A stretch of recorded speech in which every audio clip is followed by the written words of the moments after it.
A prisão preventiva, como eu iniciei dizendo neste vídeo, é uma prisão precária, é uma prisão provisória. Ela não é definitiva. Se até quando o sujeito já está condenado, não cabe mais recurso, ele vai ficar preso, conforme prevê a lei, por um determinado tempo, conforme a pena prevista para aquele crime, imagine só se é legal ou constitucional manter um indivíduo preso indefinidamente por força de uma prisão preventiva. É cristalino, é óbvio que não.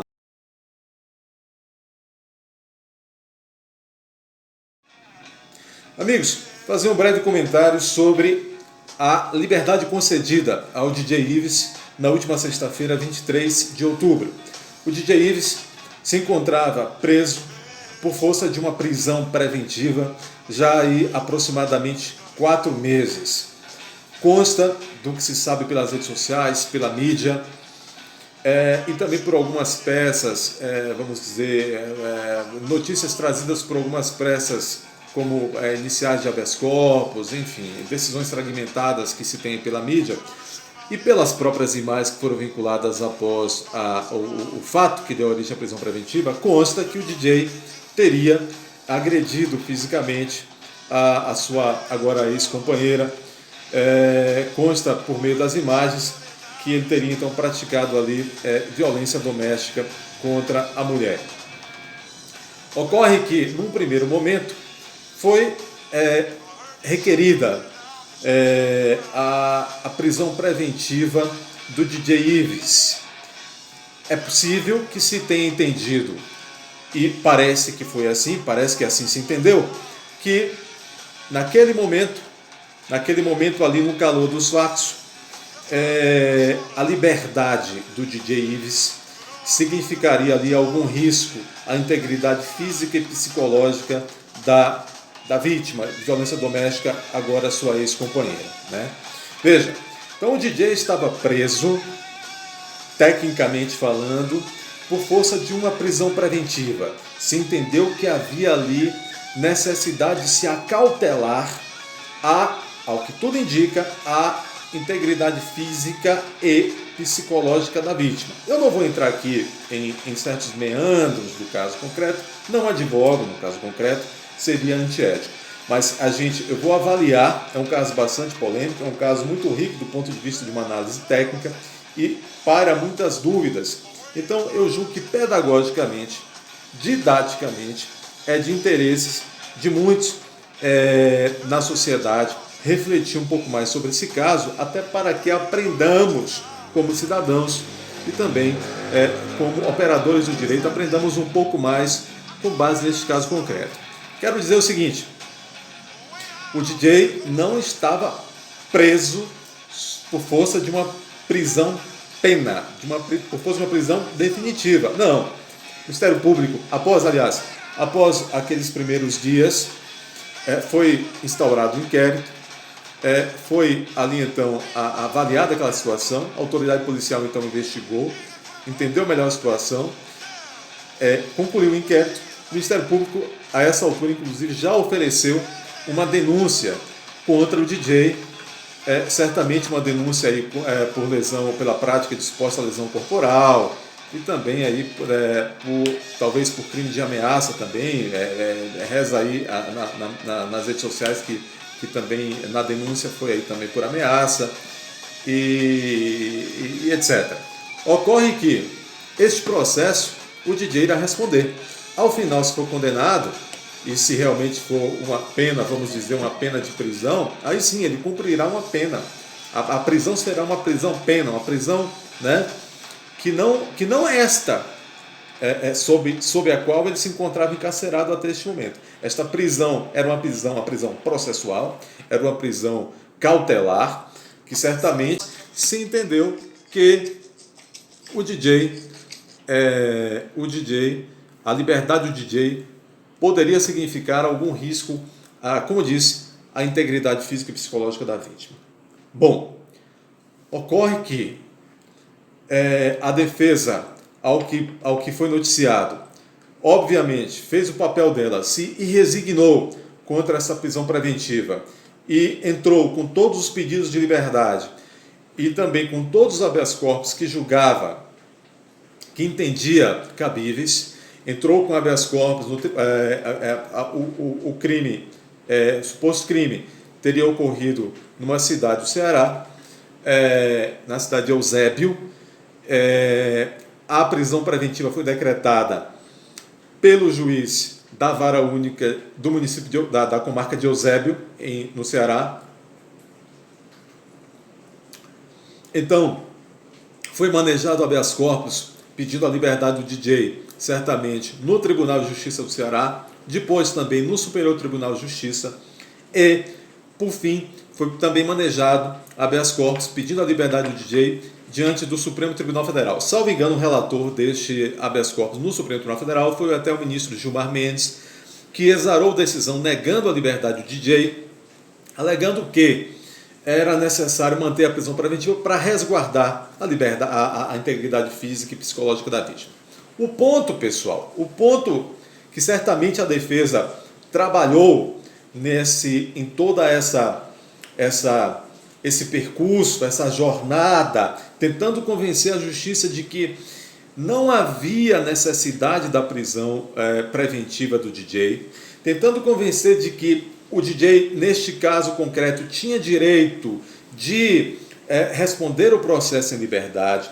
Certamente a defesa alegou o seguinte, uma vez que o próprio Gilmar Mendes disse, olha, é necessário manter a prisão preventiva, e isso foi agora há pouco, mês passado ainda, é necessário, ainda que tenhamos já meses de prisão preventiva, é necessário ainda mantê-la para resguardar, para proteger a integridade física e psicológica da vítima.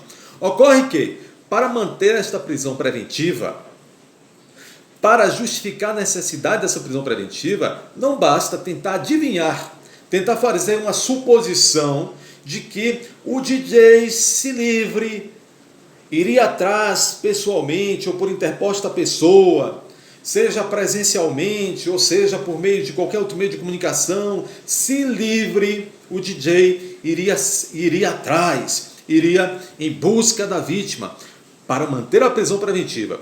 Por esse argumento de que a liberdade do DJ significaria perigo à integridade física e psicológica da vítima e de seus familiares, haveria que ter um indício, haveria que ter uma prova, no sentido de que ele estaria pretendendo se livre,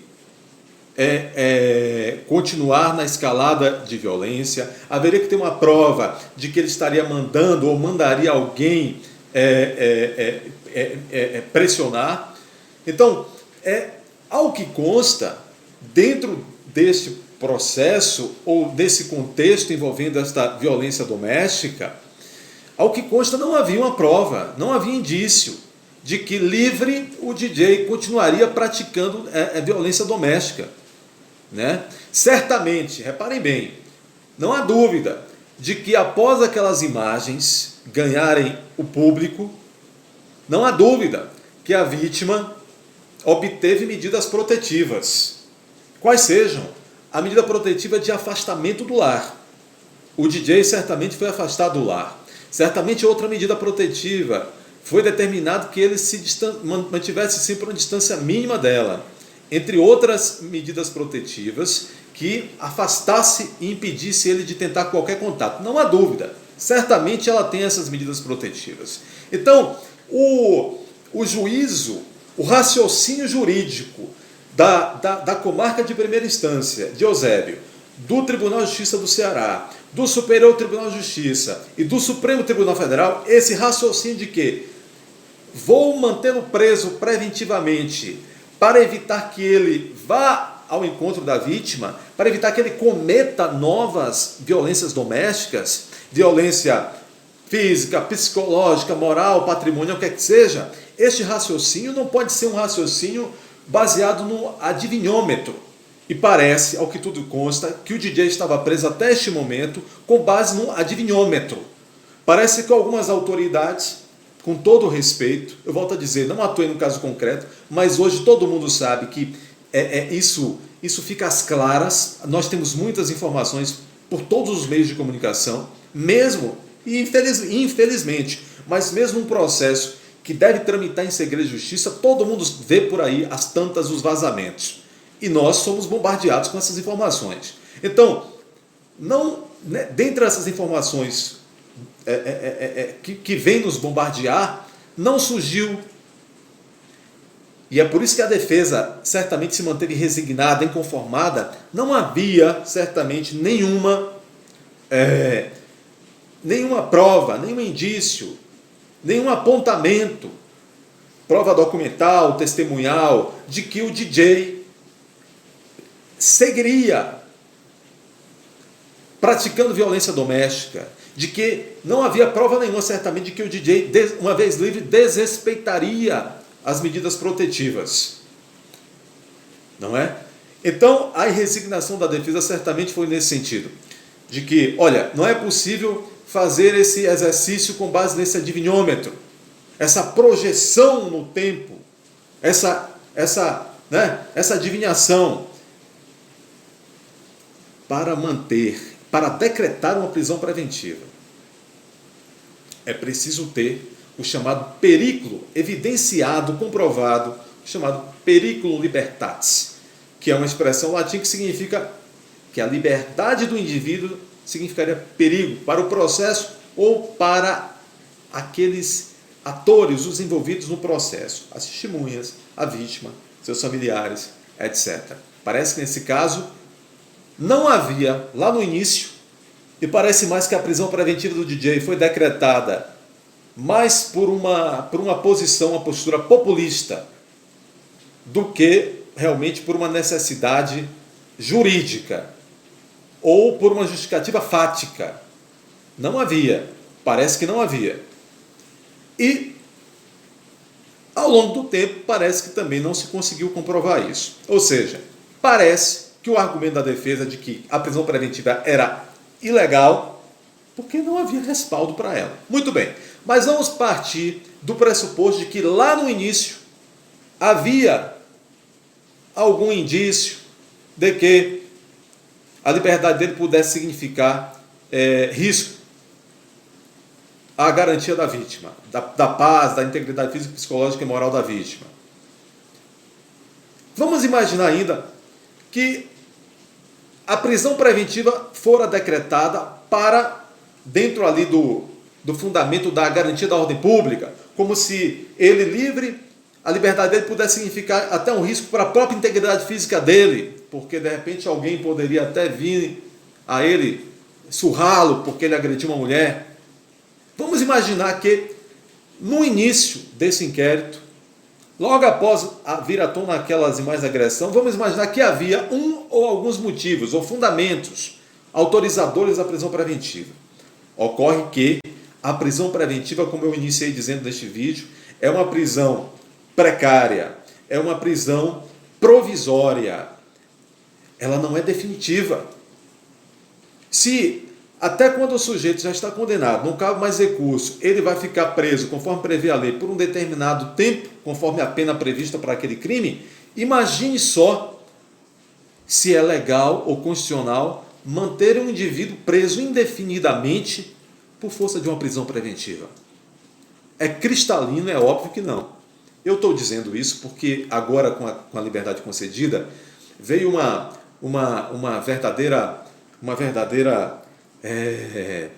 verdadeira corporação, algumas advogadas ditas advogadas feministas, com todo respeito, dizendo que a revogação da prisão preventiva do DJ foi um absurdo jurídico. Não foi um absurdo jurídico. Retomando o raciocínio, ainda que admitamos que no primeiro momento havia necessidade e justificativa para a prisão preventiva do DJ. É da natureza da própria prisão preventiva que ela perdura, enquanto também durarem os motivos que a autorizaram lá no início. Se em determinado momento, ao longo da marcha processual, desaparecer aquele motivo que autorizou a prisão preventiva, ou aqueles motivos, se não mais existirem aqueles motivos, a prisão deve ser revogada sob pena de ser declarada ilegal.